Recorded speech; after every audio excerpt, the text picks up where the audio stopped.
Mungu tumekuwa na wakati mzuri. Amen. Naamini Ijumaa ya mwisho wa mwezi huu pia tutakutana kwa ajili ya maombi, na weka kwenye ratiba yako kushiriki. Haleluya. Tuna muda, tuna saa moja, lakini ni saa moja la kipekee na la utukufu kwa Mungu, kwa sababu tunakutana pamoja kama kanisa kwa ajili ya ushirika wa maombi. Amen. Ni jambo la heri na ni jambo la baraka mno. Ni jambo la heri na jambo la baraka mno. Siku ya Alhamisi tulitazama ukuaji wa kiroho. Ukuaji wa kiroho. Tukasema kwamba ni matarajio ya Mungu kwa kila muamini akue kiroho. Ni kiu ya Mungu kuweza kuona kwamba tunakuwa. Kwa sababu ni kiu ya Mungu kuweza kuona tunakuwa, ametupa kanisa la mahali. Ametupa kanisa la mahali. Mojawapo ya sababu za uwepo wa kanisa la mahali ni kuhakikisha ukuaji wako wa kiroho. Ndio maana amekupa mchungaji. Kazi ya mchungaji ni kufundisha, ni kukulisha neno. Ni kukulisha neno. Kwa hiyo tunapofanya maombi tuweze kukua kiroho, tuweze kumjua Mungu, wajibu wetu unaofuata ni kujifunza neno la Mungu. Kujifunza neno la Mungu. Kwa kuwa hakuna miujiza katika ukuaji wa kiroho. Hakuna muujiza katika ukuaji wa kiroho. Ukuaji wa kiroho unakuja kwa kujifunza. Ndio maana ninakutia moyo usichoke kuja kanisani. Njoo hapa ujifunze neno la Mungu. Amen.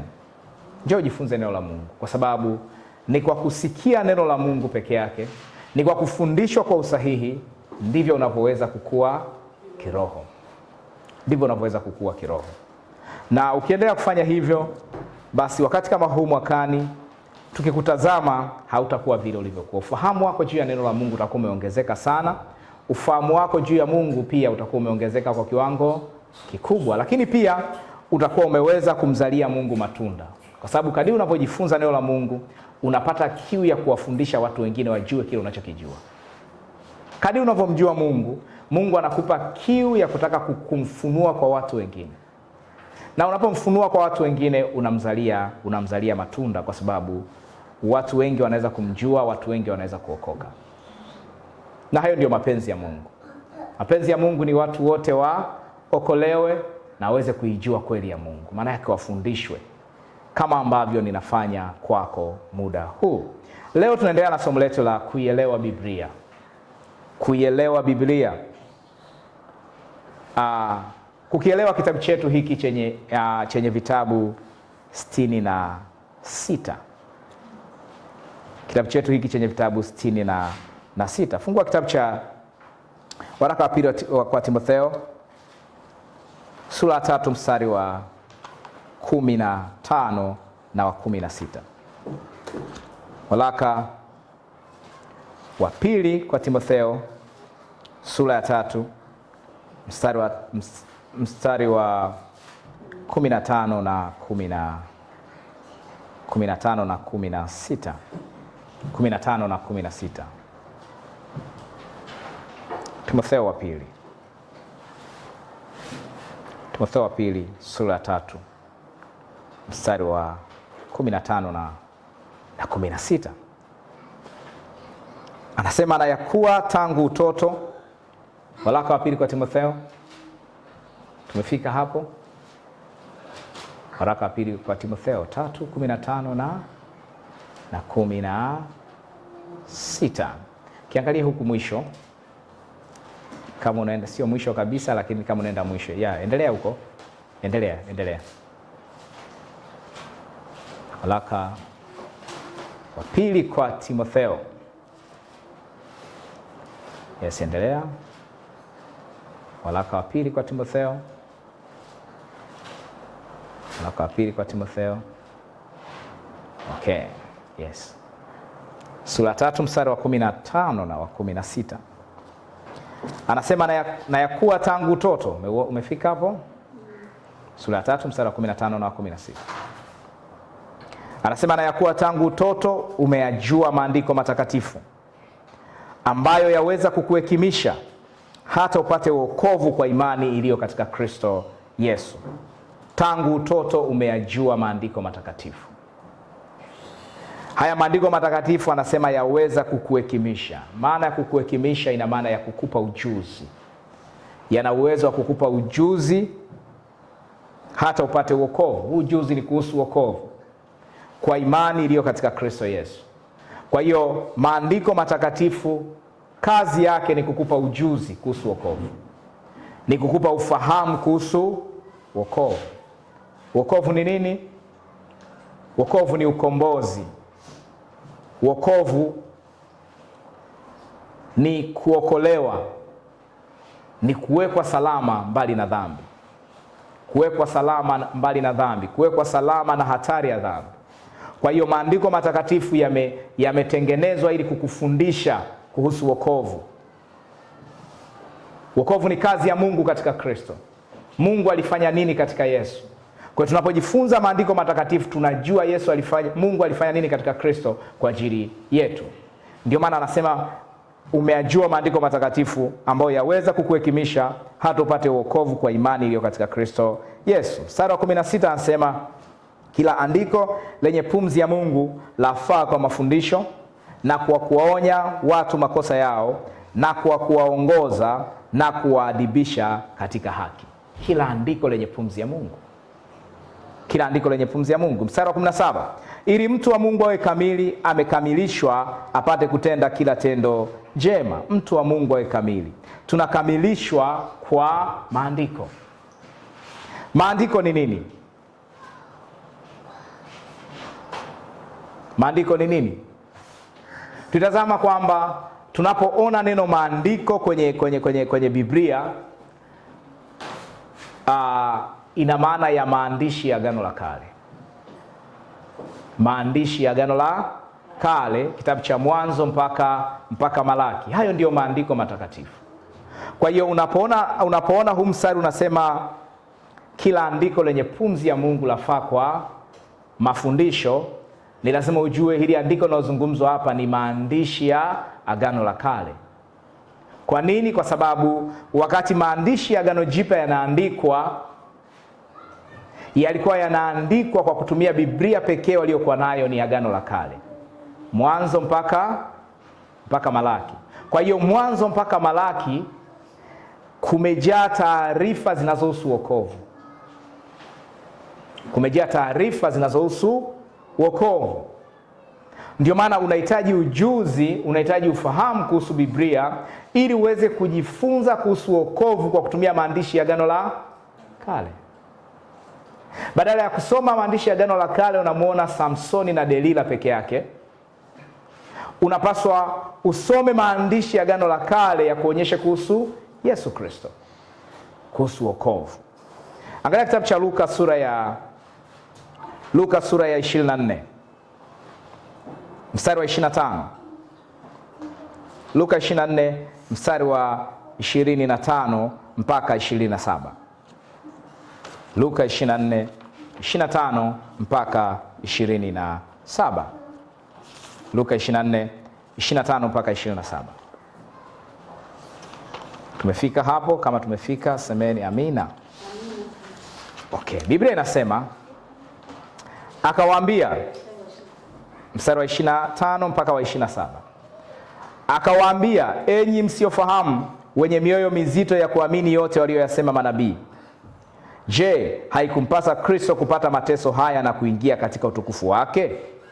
Akaanza kutoka Musa na manabii wote, akawaeleza katika maandiko yote mambo yaliyomhusu yeye mwenyewe. Akaanza kutoka Musa na manabii wote. Musa, tunazungumzia vitabu vya Musa, vitabu vitano vya Musa, Mwanzo mpaka Kumbukumbu la Torati. Manake Yesu anapoelezea mambo yanayomhusu yeye mwenyewe, anayatoa katika vitabu vya Musa, anayatoa katika vitabu vingine vya manabii, pamoja na kitabu cha Zaburi. Angalia mstari wa 44. Luka 24:44. Luka 24:44. Luka 24:44. Anasema, kisha akawaambia, haya ndiyo maneno yangu niliyowaambia nilipokuwa nikali pamoja nanyi, ya kwamba ni lazima yatimizwe yote niliyofanya nini? Niliyoandikiwa. Mstari wa 44. Kisha akawaambia, haya ndiyo maneno yangu niliyowaambia nilipokuwa nikali pamoja nanyi, ya kwamba ni lazima yatimizwe yote niliyoandikiwa katika Torati ya Musa na katika manabii na Zaburi. Huyu ni Yesu anazungumza. Maana yake katika Torati ya Musa, katika Zaburi na katika manabii, ni nani aliyeandikiwa? Ameandikiwa nani? Yesu Kristo. Yesu Kristo. Biblia ina taarifa kuhusu Yesu.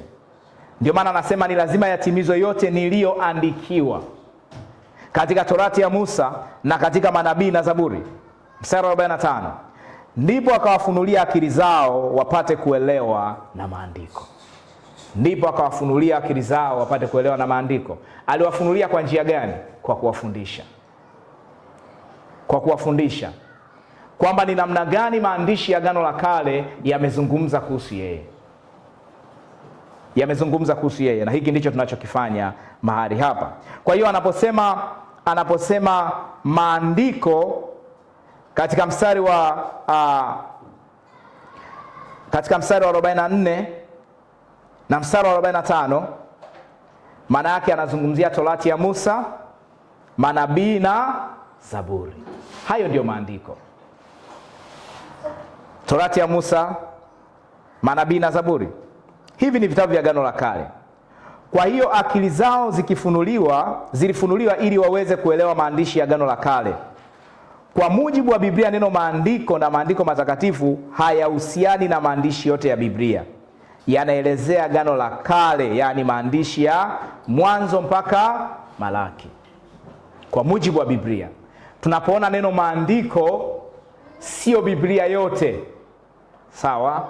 Maandiko ni maandishi ya Agano la Kale, Mwanzo mpaka Malaki. Wakati Yesu na mitume wake wanafundisha, hawakuwa na vitabu vingine nje ya vile vya Agano la Kale. Hili ni muhimu sana uweze kulishika. Yesu alipokuwa anafundisha na mitume wake, walikuwa hawana kitabu kingine. Unaona hii kitabu cha Mathayo mpaka Ufunuo wa Yohana hakikuwepo. Kwa hiyo wakifundisha walikuwa wanachukua vitabu vya Agano la Kale, wanafundisha kuhusu wokovu. Mitume walifanya hivyo, Yesu alifanya hivyo. Hiyo ndio ilikuwa Biblia yao. Nyakati zao hakukuwa na kitabu cha Marko wala Mathayo wala Matendo ya Mitume wala Ufunuo wa Yohana. Kila wakati walipotakiwa kufundisha walipaswa kutumia maandiko. Kwa hiyo wakisema maandiko, ujue ni Agano la Kale linafunuliwa. Tazama mfano huu. Angalia Mathayo 21:42. Mathayo 21:42. Mathayo 21:42. Mathayo 21:42.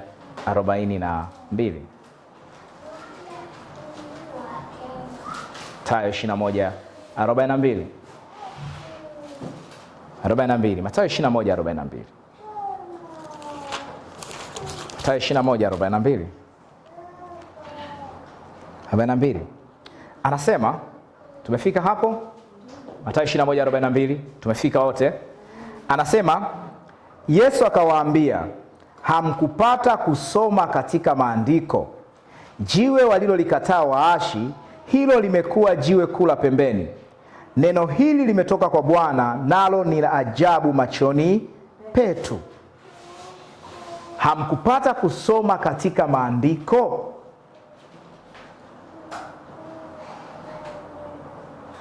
Anapouliza swali hilo, maana yake anawarejesha katika maandishi ya Agano la Kale, si ndio? Sasa anaposema hamkupata kusoma katika maandiko, huu mstari anaunukuu mstari huu kwamba unasema jiwe walilolikataa waashi, hilo limekuwa jiwe kuu la pembeni.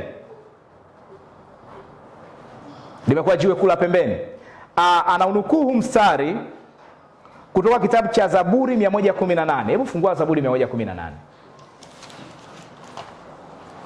Zaburi 118.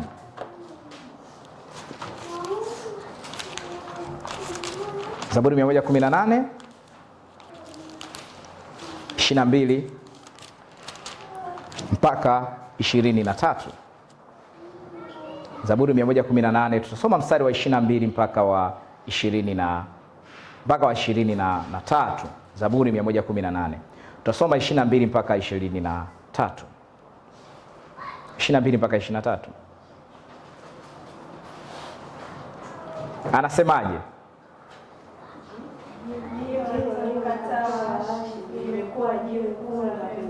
Umeona? Haya maneno yanafanana kabisa na yale maneno ambayo Yesu anayazungumza kwenye kitabu cha Mathayo.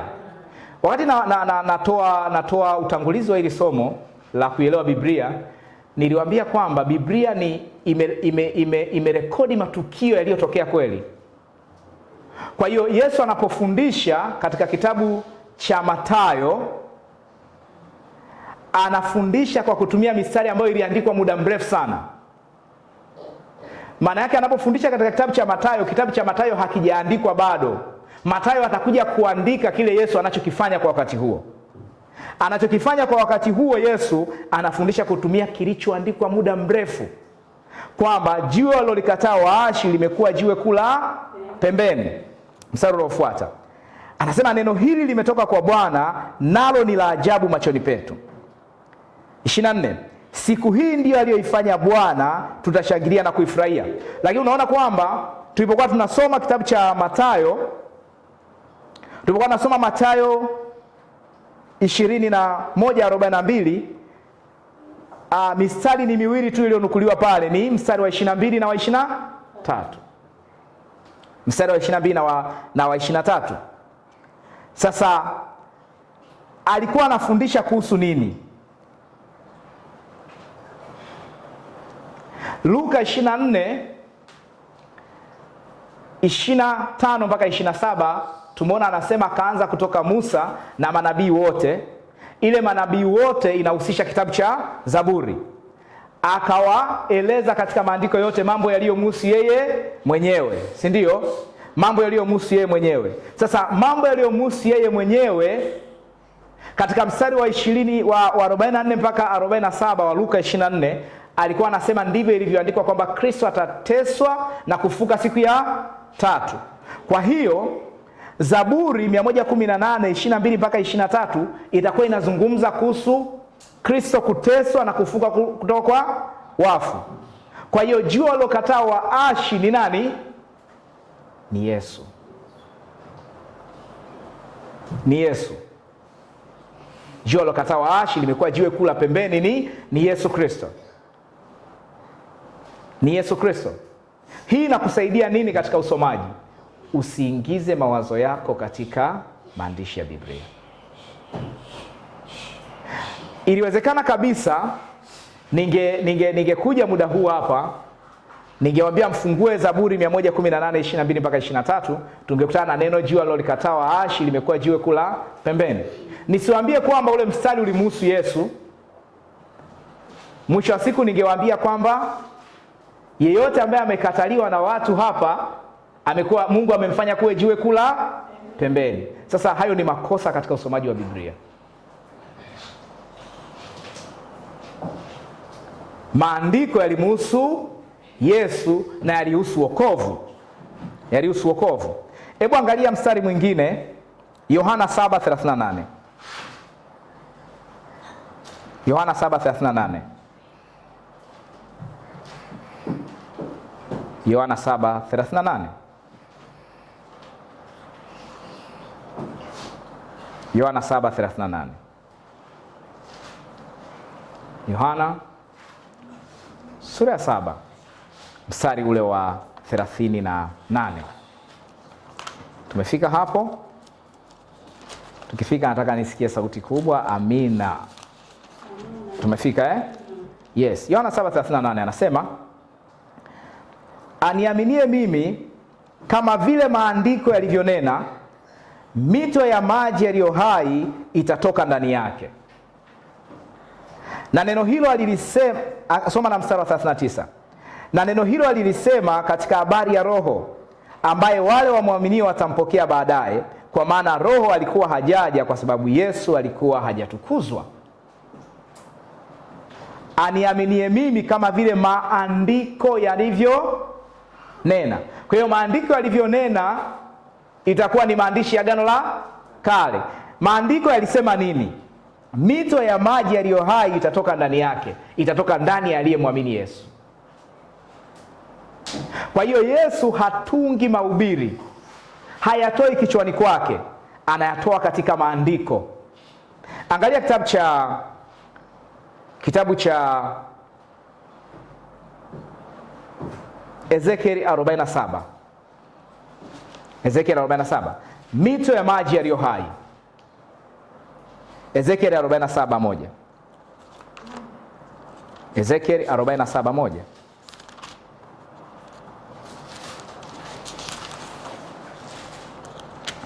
Ezekieli 47:1.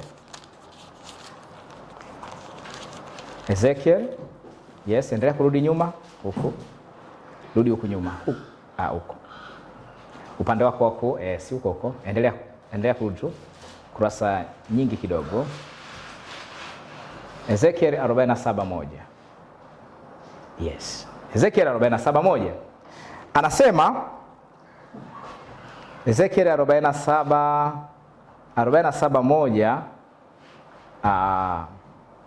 Nitausoma mstari. Ezekieli 47:1 anasema, baadaye akanileta tena mpaka lango la nyumba. Tazama, maji yalitoka chini ya kizingiti cha nyumba kwa njia ya mashariki, maana upande wa mbele wa nyumba ulielekea upande wa mashariki, nayo maji yakashuka toka chini ya upande wa kuume wa nyumba, upande wa kusini wa madhabahu. Anazungumza kuhusu maji, sawa, kwenye kitabu cha Ezekieli. Sasa Yesu anapofundisha kuhusu maji kwa kutumia maandishi ya Agano la Kale, anayafafanua. Rudi Yohana 7:38. Tumeona 47, Ezekiel 47:1 anazungumza kuhusu maji. Angalia kitabu cha turudi pale kwenye kitabu cha Yohana Yohana 7:38. Yohana 7:38.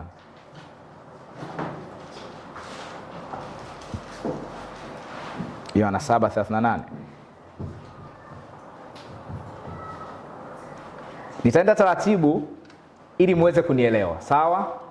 Kwa nini nataka kuwasaidia kuelewa Yohana 7:38? Nataka kuwasaidia kuelewa Biblia ili uweze kujua kwamba Biblia ni kitabu cha namna gani na kinazungumza nini. Angalia 38. Anasema, aniaminie mimi kama vile maandiko yalivyosema, mito ya maji yaliyo hai itatoka ndani yake. Na neno hilo alilisema katika habari ya Roho ambaye wale wamwaminio watampokea baadaye, kwa maana Roho alikuwa hajaja kwa sababu Yesu alikuwa hajatukuzwa. Anazungumza mito ya maji inatoka ndani ya watu. Baada ya hapo anafafanua kwamba mito ya maji ni nani? Roho Mtakatifu. Anatumia nini kufundisha haya? Anatumia maandiko, anatumia maandishi ya Agano la Kale, anayafafanua kwamba mahali pale unapoona Agano la Kale linazungumza kuhusu mito ya maji yaliyo hai kutoka ndani ya watu, ilikuwa inazungumza kuhusu Roho Mtakatifu. Sasa hapa anasema mstari 39, neno hilo alilisema katika habari ya Roho ambaye wale wamwaminio watampokea baadaye, kwa maana Roho alikuwa hajaja kwa sababu Yesu alikuwa hajatukuzwa. Yesu kutukuzwa ni maana ya kufuka kutoka kwa wafu. Kabla Yesu hajafufuka kutoka kwa wafu, hakuna mtu aliyekuwa anakaliwa na Roho Mtakatifu.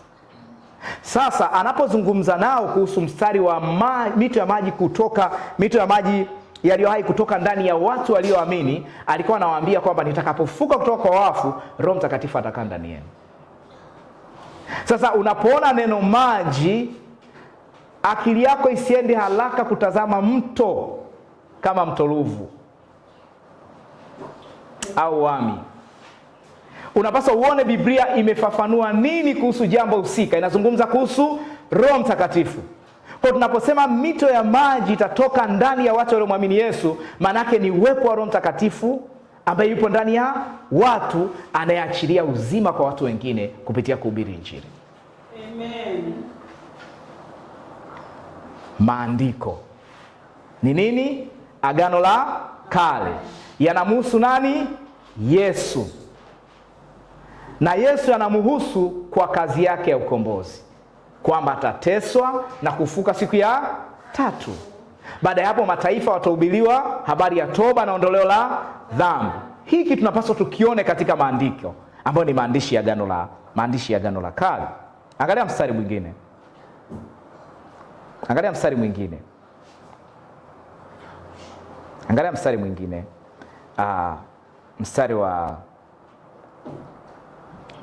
Tuangalie mstari wa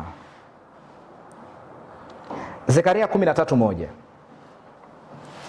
Zekaria 13:1. Zekaria 13:1. Ambao hatujafungua sana Biblia hapa, ndio tukianza kutaja hivi vitabu tunachanganyikiwa. Yes, umekiona Wow, good. Wonderful. Very, very good. Zekaria 13:1. Zekaria 13 mstari wa kwanza.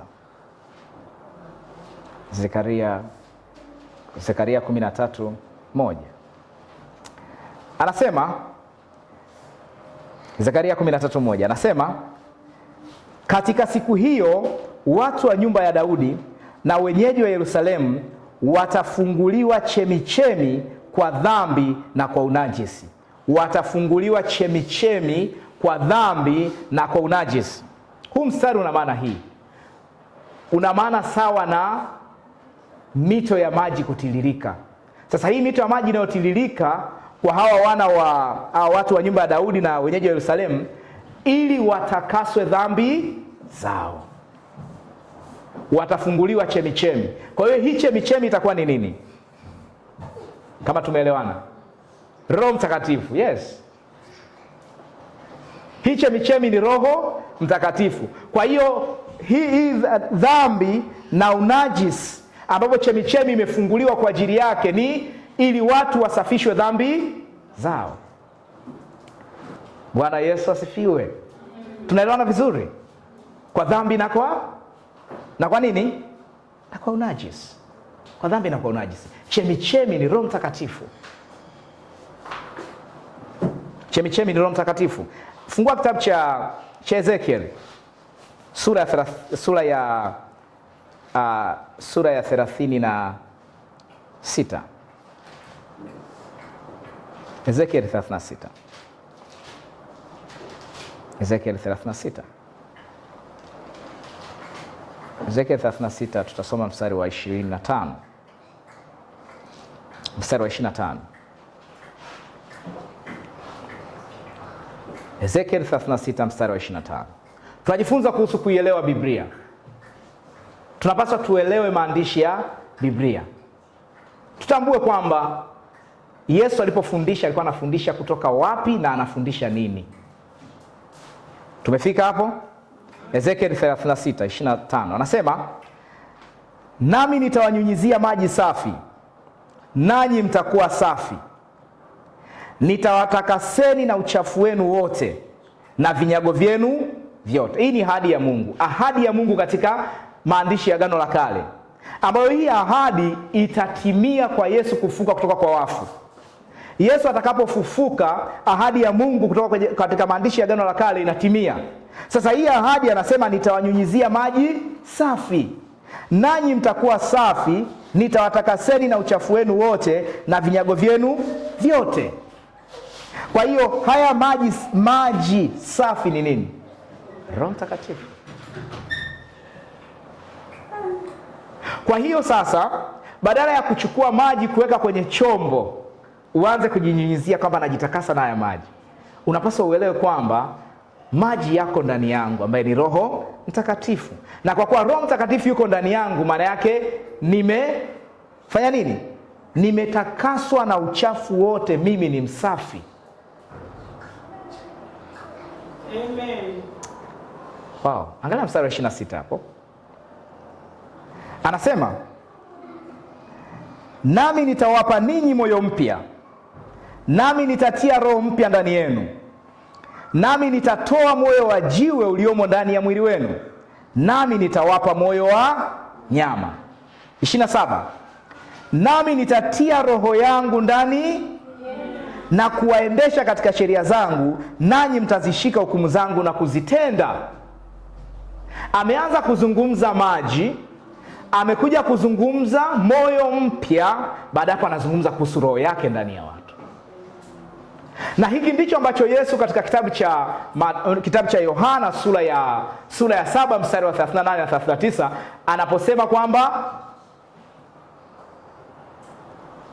anaposema kwamba mito ya maji yaliyo hai itatoka ndani yao watakao muamini. 39 anazungumza kwamba alizungumza kwa habari ya nani? Ya Roho. Alizungumza kwa habari ya Roho. Kwa hiyo hakuna mtu aliyemwamini Yesu aliye na moyo wa jiwe. Hayupo. Kwa nini? Kwa sababu moyo wa jiwe ni moyo usioamini. Kwa kuwa umeshaamini Injili, unao moyo wa nyama, ambao ni nini? Moyo wa nyama ni kitu gani? Roho Mtakatifu ndani yako. Na Roho Mtakatifu ndio anayekufanya uenende katika sheria ya Mungu. Uenende katika sheria ya Mungu. Kwa hiyo unaposoma hii mistari, unapaswa uisome katika ufahamu wa Yesu alifanya nini kwa ajili yako. Badala ya kuingia kwenye maombi kuomba Mungu niondolee moyo wa jiwe. Ninahisi mimi na moyo wa jiwe kwa sababu umeona kwamba kuna tabia fulani haiishi kwenye maisha yako. Haina maana una moyo wa jiwe. Kwa sababu moyo wa jiwe ni moyo unaokataa neno la Mungu, ni moyo usioamini. Na ndani yetu umeshaondolewa tayari kwa kuwa tunaye Roho Mtakatifu. Maji yaliyo hai. Maji yaliyo hai. Kwa hiyo ninapokuwa ninawasisitiza kwamba huhitaji kitu kinachoitwa maji ya upako kukitumia kwa ajili ya chochote kwenye maisha yako, muweze kuelewa kwamba ninasema hivyo kwa ufahamu wa maandiko. Sisemi hivyo kwa sababu kuna mtu alisema nyie mnaonea wivu huduma za wenzenu. Kwa sisemi hivyo kwa sababu ninaonea wivu huduma ya mtu fulani. No, ninasema hivyo kwa sababu maandiko yanapozungumza kuhusu maji, hayazungumzi maji yanayotoka bombani. Yanamzungumzia Roho Mtakatifu ndani ya watu. Roho Mtakatifu ndani ya watu. Kwa hiyo tunaona kwamba Yesu anatumia maandiko haya kufundisha kuhusu Roho Mtakatifu. Kwa hiyo Roho Mtakatifu sio habari ya Agano Jipya, na maanisha maandishi ya Agano Jipya. Roho Mtakatifu yupo katika maandishi ya Agano la Kale, lakini amewasilishwa kwa namna tofauti tofauti ambayo itakuhitaji uelewa wa kufundishwa vyema kuhusu neno, ukusaidie kujua kwamba hapa alikuwa anazungumziwa Roho Mtakatifu. Sio maji, sio mito, bali Roho Mtakatifu. Angalia kitabu cha Yohana 13:18. Yohana 13:18. Kwa hiyo maana yake Yesu anachokisema ni kwamba maji yanayozungumzwa katika maandiko ni Roho Mtakatifu ndani ya waamini. Roho Mtakatifu ndani ya nani? Hayo ndio maji. Alitumia maandiko kufundisha. Roho Mtakatifu atasafisha dhambi na unajisi. Atasafisha dhambi na unajisi. Roho Mtakatifu ndio hayo maji. Okay, nimesema Yohana 13:18. Yohana 13:18. Yohana 13:18. Kwa hiyo kama una chupa ya maji ya upako nyumbani kwako, uweze kujua kwamba haina kazi. Haina kazi. Ile wengine wanasema vipi kuhusu maji ya baraka? Pia maji ya baraka hayana kazi. Kwa nini hayana kazi? Kwa sababu unaye Roho Mtakatifu ndani yako. Amen. Kama unaye Roho Mtakatifu unahitaji maji mengine ya nini? Nataka mniambie. Unahitaji ya nini? Na huo uzima uko ndani yako. Sasa unataka maji ya uzima yapi? Ambao ukiyaweka baada ya siku 3 yanapata ukungu. Yale sio maji ya uzima. Nimesema Yohana 13 ngapi? 18. Anasema hivi, sisemi habari za ninyi nyote, na wajua wale niliowachagua, lakini andiko lipate kutimizwa, aliyekula chakula changu ameniinulia kisigino chake. Nini lipate kutimizwa? Andiko. Tumeona Luka 24 anasema nilivyoandikiwa, si ndio? Yatimizwe yote niliyoandikiwa. Kwa hiyo anaposema andiko lipate kutimizwa, hiki anachokinukuu hapa kipo kwenye Agano la Kale. Hili neno aliyekula chakula changu ameniinulia kisigino chake tutalikuta katika Agano la Kale. Tutalikuta katika Agano la Kale. Lakini kabla tujaenda kusoma katika Agano la Kale, nitataka uweze kusoma mstari kuanzia wa 12.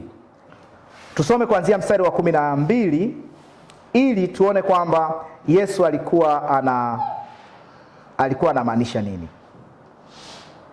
Yohana 13:12. Tusome 12. Tutasoma kuanzia mstari wa 12. Anasema, basi alipokwisha kuwatawadha miguu na kuyatoa mavazi yake na kuketi tena, akawaambia, je, mmeelewa hayo niliyowatendea?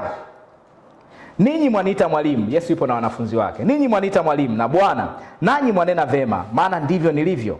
Basi ikiwa mimi niliye Bwana na mwalimu nimewatawadha miguu, imewapasa vivyo kutawadhana miguu ninyi kwa ninyi, kwa kuwa nimewapa kielelezo, ili kama mimi nilivyowatendea nanyi mtende vivyo. Amini nawaambia ninyi, mtumwa si mkuu kuliko bwana wake, wala mtume si mkuu kuliko yeye aliyempeleka. Mkiyajua hayo, heri ninyi mkiyatenda. Sisemi habari za ninyi nyote, na wajua wale niliowachagua, lakini andiko lipate kutimizwa, aliyekula chakula changu ameniinulia kisigino chake. 19. Tangu sasa nawaambia kabla haijatukia, ili atakapotukia mpate kuamini ya kuwa mimi ndiye. Amini nawaambieni, yeye ampokeaye mtu yeyote nimpelekaye anipokea mimi, naye anipokeaye mimi ampokea yeye aliyenipeleka. 21. Naye alipokwisha kusema hayo, Yesu alifadhaika rohoni, akashuhudia akisema, amini nawaambieni, mmoja wenu atanisaliti. Mmoja wenu atanisaliti. Kwa hiyo unaona hapa juu anaposema kwamba sizungumzii ninyi nyote, ili andiko lipate kutimizwa. Aliyekula chakula changu ameniinulia kisigino chake, ili andiko lipate kutimizwa. Maana yake aliyekula chakula changu ameniinulia kisigino chake linazungumzia mmoja wao kumsaliti Yesu. Sawa? Wanafunzi wakatazamana huku wakiona shaka ni nani amtajaye. Na palikuwapo mmoja wa wanafunzi wake ameegama kifuani pa Yesu, ambaye Yesu alimpenda. Basi Simoni Petro akampungia mkono akamwambia, uliza ni nani amtajaye. Na palikuwa na mmoja wa wanafunzi wake ameegemea kifuani chake. Huyu anamzungumzia Yohana. Sawa? 25. Basi yeye hali akimwelekea Yesu kifua chake akamwambia, Bwana ni nani? Maana yake amemsikia Petro kamwagiza, anamuuliza Bwana, ni nani atakaye kusaliti? Basi Yesu akajibu, ndiye mtu yule nitakayemtowelea tonge na kumpa. Akatowelea tonge, akalitoa akampa Yuda mwana Simoni Iskariote. Na baada ya hilo tonge shetani alimuingia. Basi Yesu akamwambia, uyatendayo yatende upesi. Wala hakuna mtu katika wale walioketi chakulani aliyejua sababu ya kumwambia hivyo, kwa maana wengi walidhania kuwa Yuda huchukua mfuko, ya kwamba Yesu alimwambia kama nunua mnavyovihitaji kwa sikukuu, au kwamba awape maskini kitu. Basi huyo akisha kulipokea lile tonge akatoka mara hiyo hiyo, nako kulikuwa usiku. Kwa hiyo tukirudi kwenye mstari wa 18 anaposema aliyekula chakula changu ameniinulia kisigino chake, atakuwa ni nani? Ni Yuda. Lakini anasema hili linafanyika ili andiko lipate kutimia. Andiko ni nini? Agano la Kale. Fungua kitabu cha Zaburi. Fungua kitabu cha Zaburi. Zaburi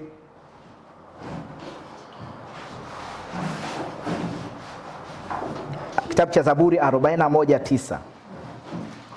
Zaburi 41:9. Zaburi 41:9.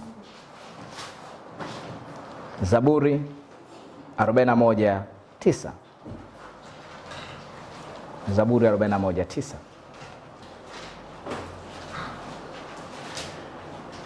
Zaburi 41:9. Kwa hiyo tunapoona anasema akaanza kutoka Musa na manabii wote, akawaeleza katika maandiko yote mambo yaliyomhusu yeye mwenyewe. Hivi ndivyo ambavyo Yesu alikuwa anafundisha.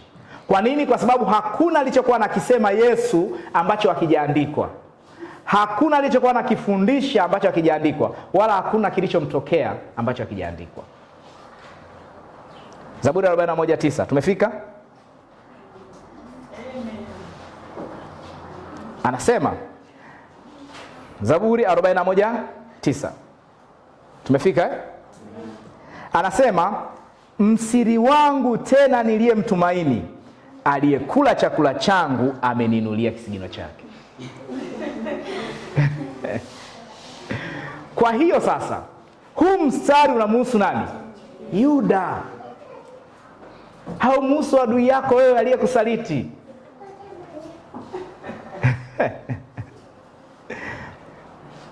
Kujua namna sahihi ya kusoma Biblia kunatusaidia kuelewa Biblia ilimaanisha nini na kuenenda na wazo la Biblia toka mwanzo mpaka mwisho.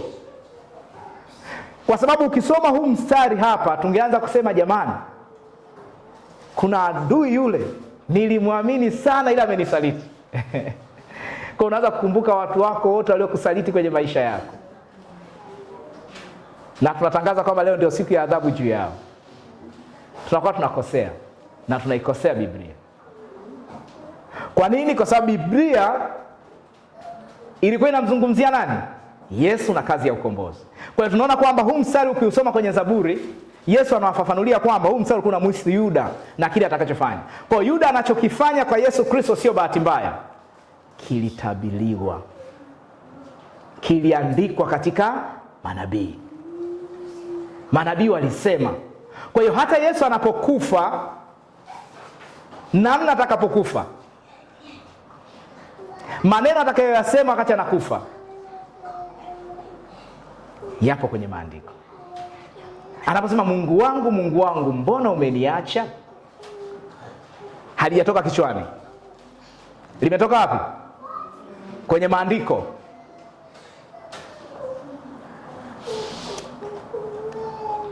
Angalia kitabu cha Mathayo 26. Mathayo 26. Mathayo 26.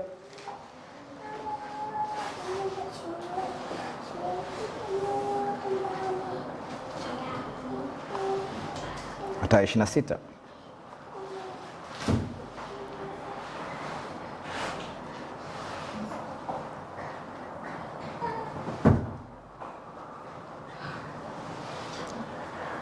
Fungua 27. 27.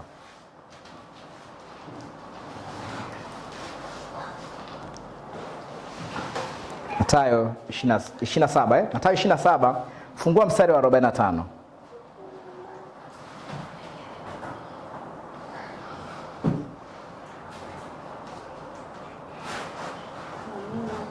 Tumefika huo mstari eh? Mathayo 27. Nataka tuanzie mstari wa 45. Mstari wa 45. Anasema basi tangu saa 6 palikuwa na giza juu ya nchi yote hata saa 9. Na kama saa 9 Yesu akapaza sauti yake kwa nguvu akisema, Eloi, Eloi, lama sabachthani.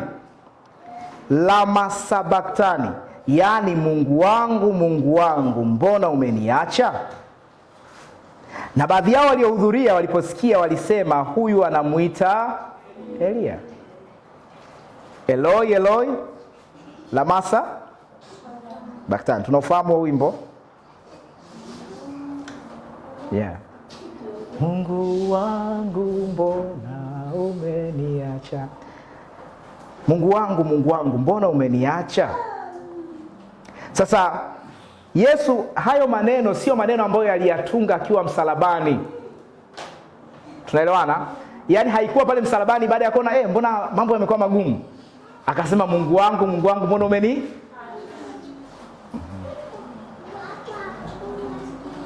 Fungua kitabu cha Zaburi 22.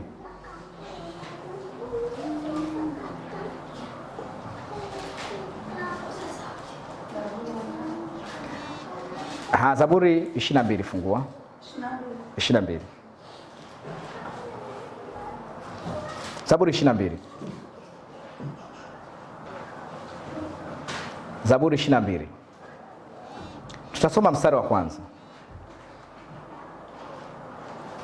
Zaburi 22 tutasoma mstari wa kwanza. Zaburi 22 tutasoma mstari wa kwanza. 22 mstari wa kwanza. Tumefika hapo wote? Anasemaje huo mstari? Mungu wangu Ehe. mbona umeniacha? Ehe. Mbona wewe mbali na Mungu wangu? Someni kwa sauti. Mungu wangu Ehe. mbona umeniacha? Ehe. Mbona wewe mbali na wokovu wangu? Ehe. Na maneno ya kuua kwangu. Hapo. Sasa tuliona Luka 24, 25 mpaka 27, 24, 44 mpaka 47. Anasemaje? Anasema ni lazima yatimizwe yote niliyoandikiwa katika Torati ya Musa, katika manabii na katika nini? Zaburi. Si ndio? Yesu yuko msalabani anakufa. Anasemaje? Mungu wangu mbona umeniacha? Kwa hiyo Zaburi 22 aliandikiwa nani? Yesu. Sio wewe unapopitia kipindi kigumu.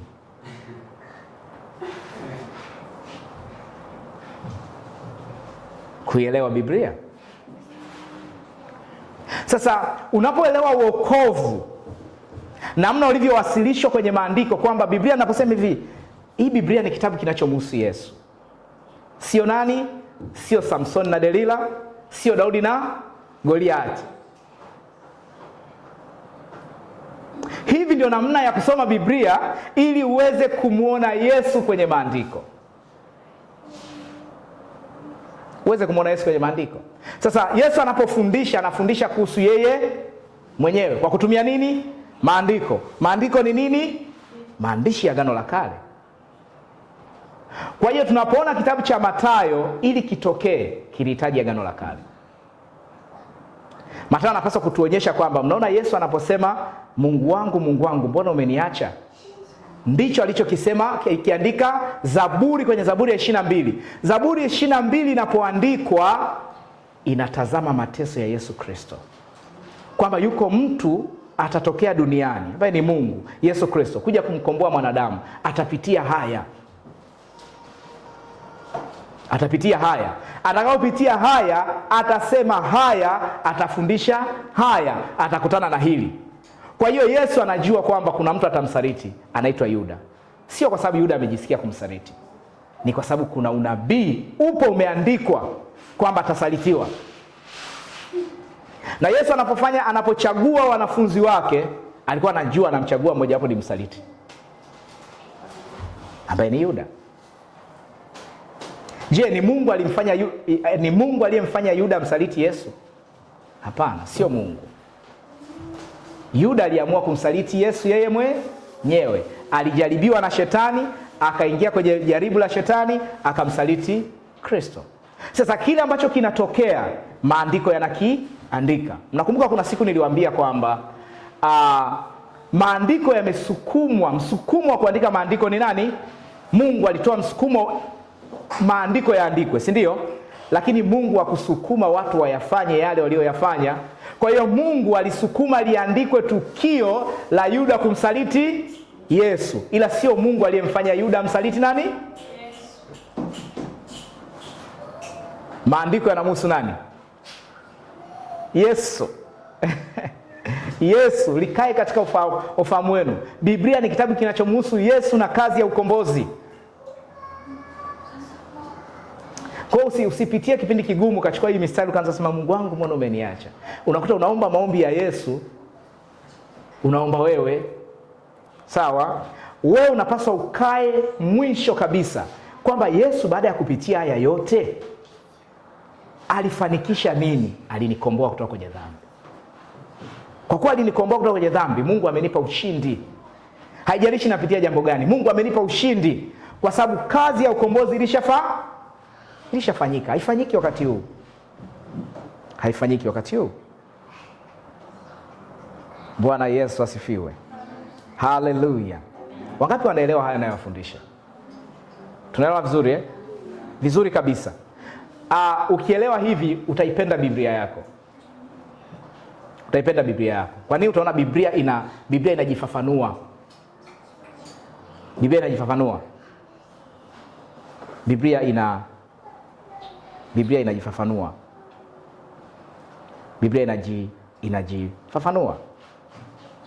Kwa Yesu anafundisha kutoka katika maandiko. Anafundisha kutoka katika maandiko. Nataka tutazame mstari mwingine huu hapa. Nafahamu muda wetu unakimbia, lakini tutaweza kumalizia baadhi ya vitu vichache. Tutamalizia baadhi ya vitu vichache. Tuangalie huu mstari mwingine wa kitabu cha Matendo ya Mitume 8:27 mpaka 35. Kwa hiyo usiape maandishi ya Biblia maana yako kutoka katika ufahamu wako. Sawa? Matendo ya Mitume 8:27 mpaka 35. Mpaka 35. Usiape maandishi ya Biblia maana yako kutoka katika fahamu wako. Iache Biblia ijieleze. Mwambie jirani yako iache Biblia ijieleze. Usisema kwa hiyo Biblia hapa inasema nini? Hapa huyu msaliti hapa huyu atakuwa fulani. Biblia inazungumza msaliti ni Yuda na imeishia pale. Yuda inaishia pale. Lakini tukiingia katika kuanza kuhamasishana, tunatoka kwenye Biblia. Yaani tukaanza kuangalia mapito tunayopitia, baada tukusanyika hapa jamani tunazungumzia mapito yetu. Biblia imesema hiyo mapito yetu, Yesu naye alisalitiwa jamani. Yesu naye alisalitiwa. Kwa hiyo tusijali tunaposalitiwa. Tutakuwa tunaikosea Biblia. Sawa? Kutoa unachokiwaza akilini, ukakiweka kwenye mstari wa Biblia, unaikosea Biblia. Ni matusi kwa Biblia. Na kwa bahati mbaya Biblia inatukanwa kila itwapo leo. Inatukanwa wapi Biblia? Madhabahuni. Biblia inatukanwa madhabahuni. Inatukanwa vipi? Pale ambapo mchungaji unatoa wazo lako unaliweka kwenye Biblia, unataka Biblia iseme kile unachokitaka wewe, sio wewe useme Biblia ilichosema. Hayo ni matusi kwa Biblia. Amen.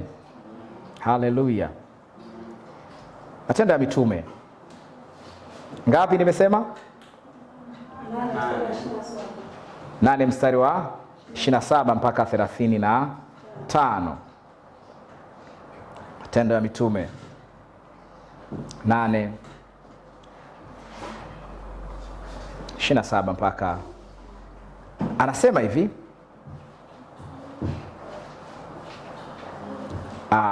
Kabla ya kusoma mstari wa 27, nataka usome mstari wa 32. Nataka usome mstari wa 32. Anasema, na fungu la maandiko alilokuwa akilisoma ni hili: aliongozwa kwenda machinjoni kama kondoo, na kama vile mwanakondoo alivyokimya mbele yake amkatae manyoya, vivyo hivyo yeye naye hafunui kinywa chake. Fungu la maandiko alikuwa anasoma utoashi. Sasa ili fungu la maandiko anapolisoma, tumeona neno maandiko lina maana ya maandishi ya Agano la Kale. Maana yake alikuwa na kifungu cha maandiko kutoka katika maandishi ya Agano la Kale alikuwa anakisoma na tutakiona. Angalia mstari wa 26. Malaika wa Bwana akasema na Filipo akamwambia, ondoka akaenda upande wa kusini hata njia ile iteremkayo kutoka Yerusalemu kwenda Gaza, nayo ni jangwa. Naye akaondoka akaenda, mara akamwona mtu wa Kushi towashi, mwenye mamlaka chini ya Kandake malkia wa Kushi, aliyewekwa juu ya hazina yake yote, naye alikuwa amekwenda Yerusalemu kuabudu. Akawa akirejea ameketi garini mwake akisoma chuo cha nabii Isaya, Roho akamwambia Filipo, sogea karibu na gari hili ukashikamane nalo. Basi Filipo akaenda mbio akamsikia anasoma chuo cha nabii Isaya, akanena, je, yamekuelea haya unayosoma? Yamekuelea haya unayosoma, hili neno lina maana unaelewa unayoyasoma, unaelewa unachokisoma. Angalia mstari wa 31. Akasema, nitawezaje kuelewa mtu asiponiongoza? Akamsihi Filipo apande na kuketi pamoja naye. Na fungu la maandiko alilokuwa akilisoma ni hili: aliongozwa kwenda machinjoni kama kondoo, na kama vile mwana kondoo alivyokimya mbele yake amkatae manyoya, vivyo hivyo yeye naye hafunui kinywa chake. Kwa hiyo hiki kifungu cha maandiko kinachonukuliwa hapa katika mstari wa 32 hakijaanza kwenye kitabu cha Matendo ya Mitume. Kipo wapi? Kwenye chuo cha nabii Isaya. Manake huyu mtu anasoma kitabu cha nabii Isaya. Anaposoma kitabu cha nabii Isaya amekutana na kifungu hiki cha maneno kinachosema aliongozwa kwenda machinjoni kama kondoo, na kama vile mwana kondoo alivyokimya mbele yake amkatae manyoya, vivyo hivyo yeye naye afunui kinywa chake. 33. Katika kujidhiri kwake hukumu yake iliondolewa, ni nani atakayeeleza kizazi chake? Yule towashi 34 akamjibu Filipo akasema, na kuomba, nabii huyu asema maneno haya kwa habari ya nani? Ni habari zake mwenyewe au za mtu mwingine?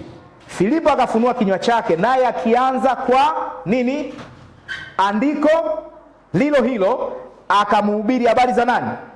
Habari njema za Yesu. Nataka msome mstari wa 35. Anasema Filipo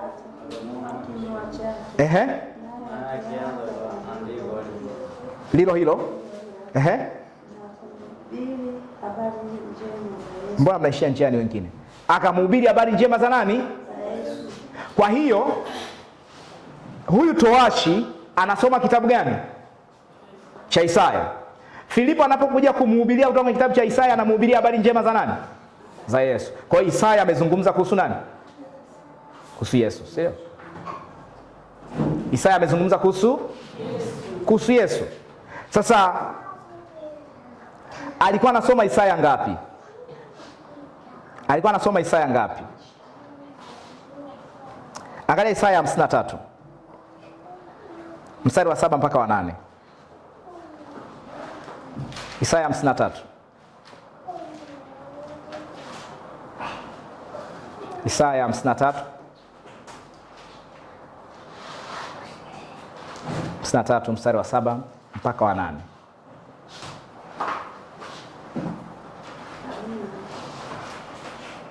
Isaya 53 mstari wa 7 mpaka wa 8. Nitaanzia mstari wa 6.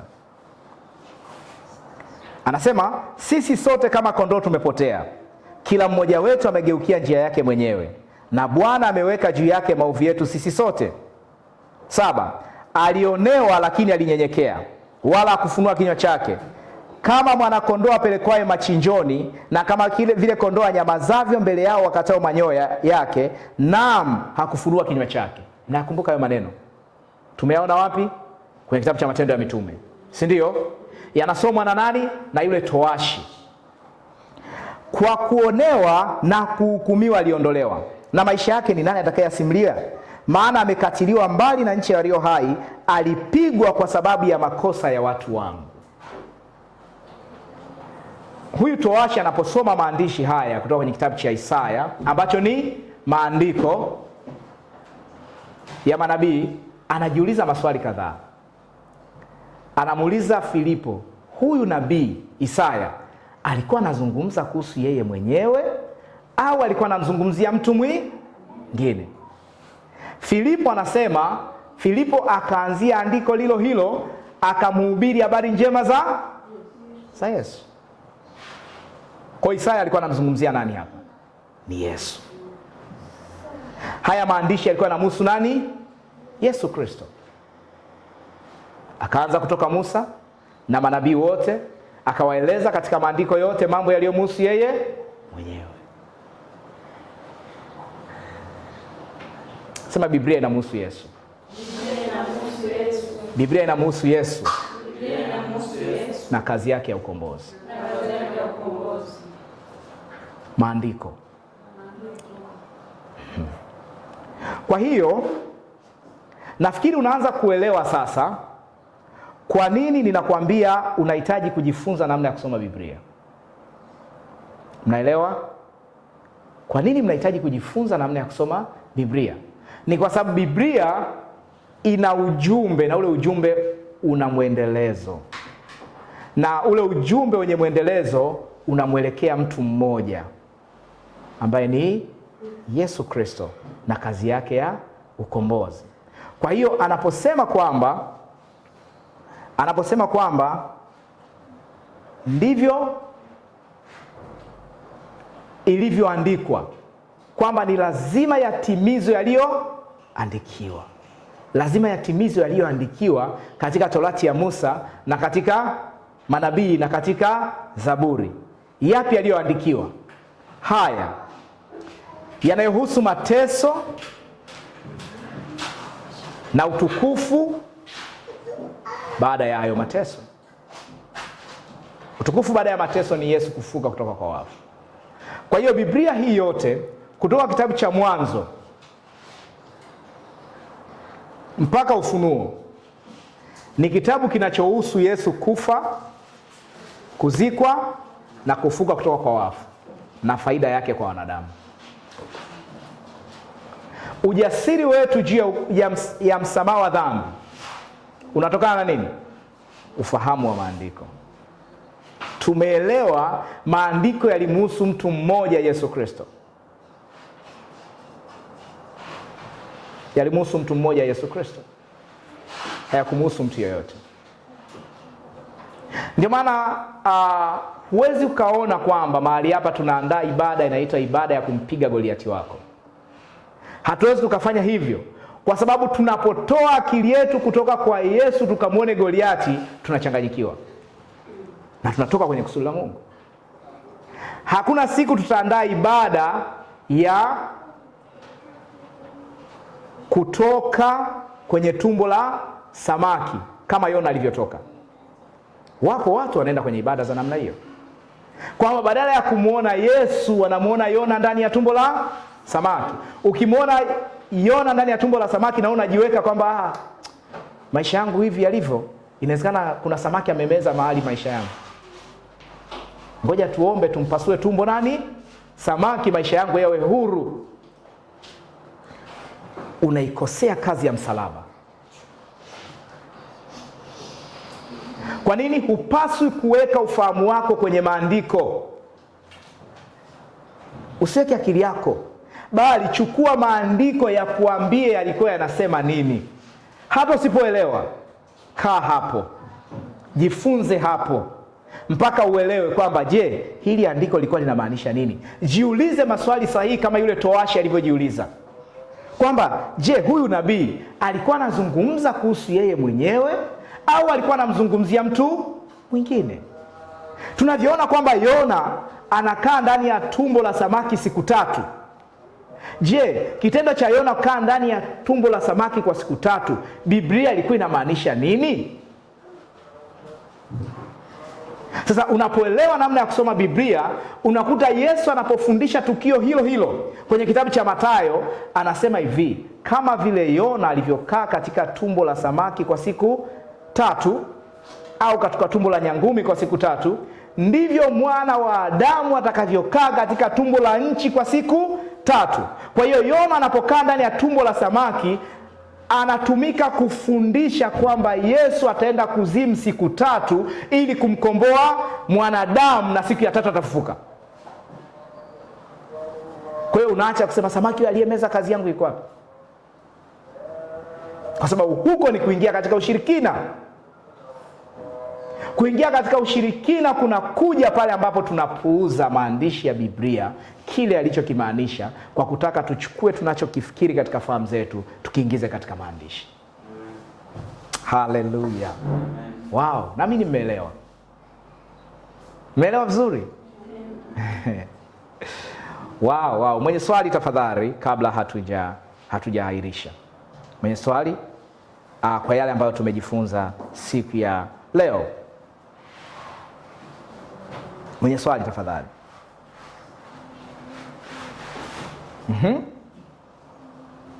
Swali? Hakuna swali. Kama hakuna swali, tusimame juu tumshukuru Mungu.